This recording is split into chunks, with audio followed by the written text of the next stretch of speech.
Question 5. A firm has paid $30,000 of advertising to be used up next year. At the end of the current year, the $30,000 of advertising would be classified as A. Asset, B. Liability, C. Expense, or D. Revenue. So let's look at this with a diagram. The current year and next year, we're saying during this year we've paid $30,000 in advertising, but it actually won't be used until next year. So the question says, at the end of the current period, how would it be treated or classified?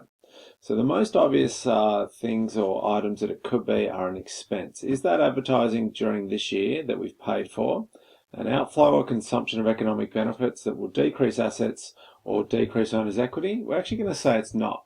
And that's because this outflow or consumption criteria hasn't been met.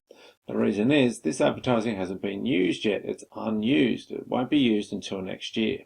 So if the advertising hasn't been used, there's no outflow of economic benefits. So we're going to say it's not an expense, but we will say it's an asset. And the reason is there's a resource controlled by the entity. The business controls the advertising. It's legally entitled to it. There was a past event. In this case, we paid $30,000 during this year. And lastly, in the future, there will be economic benefits which are expected to flow to the entity, and that will be the advertising that the business gets to consume.